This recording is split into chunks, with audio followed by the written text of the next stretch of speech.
तो समस्यानुसार आप उपाय कर सकते हैं।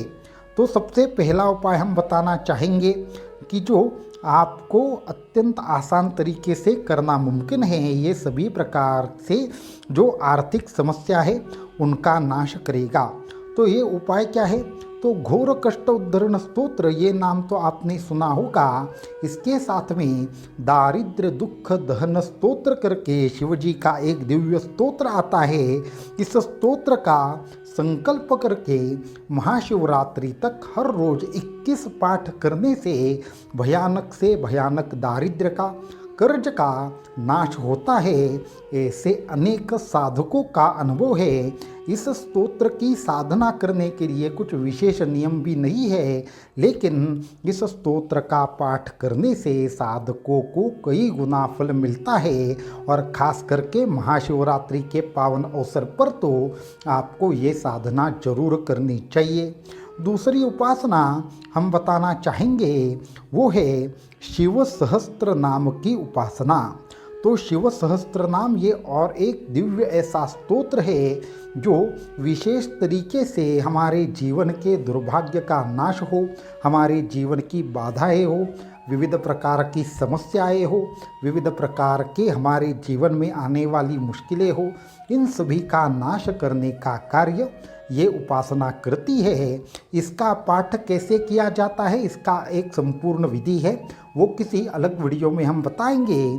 लेकिन शिव सहस्त्र नाम का पाठ आपको जरूर करना चाहिए, इससे बहुत ही ज़्यादा ज़बरदस्त ऐसे लाभ होते हैं। अभी हम तीसरा उपाय जो बताएंगे, उन तीसरे उपाय की साधना जो भी साधक करेंगे उन सभी साधकों के ऊपर शिव जी की कृपा रहेगी।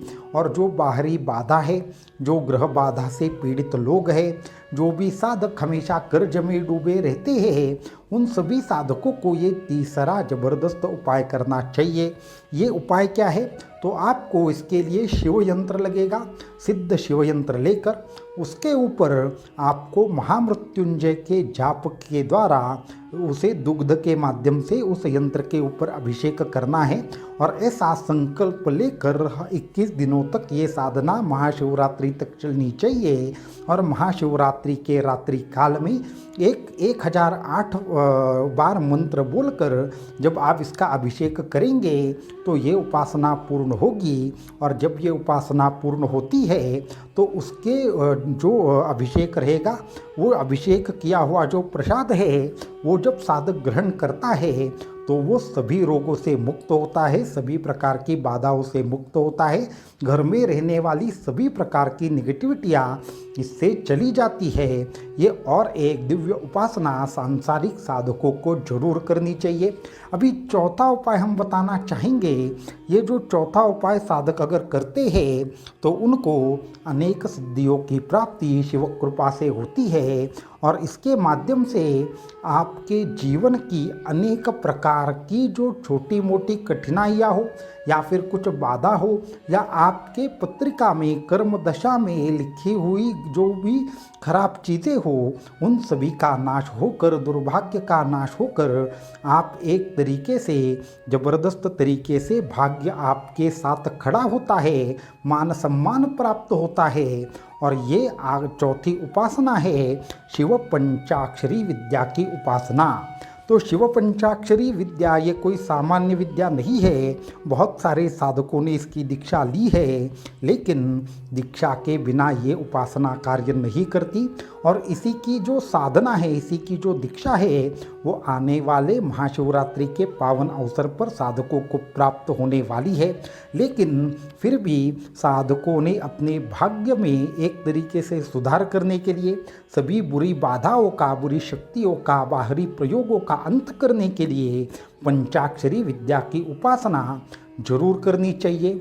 अब पांचवी और आखिरी साधना हम बताना चाहेंगे, जो साधकों को अगर करें तो उनके जीवन में हमेशा आर्थिक स्थिति मजबूत रहती है।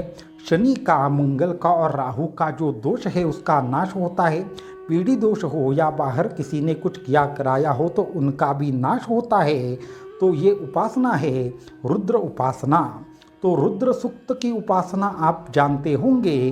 तो ये उपासना ससंकल्प अगर ठीक तरीके से साधक करे या किसी के माध्यम से करवाए और शिव यंत्र के ऊपर इस स्तोत्र के माध्यम से अभिषेक करके उस प्रसाद को ग्रहण किया जाए और शिव जी के नाम से विशेष भोग चढ़ाया जाए, तो इस उपासना से आपके जीवन की दशा दिशा बदलना मुमकिन है और इस स्तोत्र के माध्यम से शिव जी का प्रत्यक्ष दर्शन भी होता है, ऐसा हमारे शास्त्रों में कहा गया है।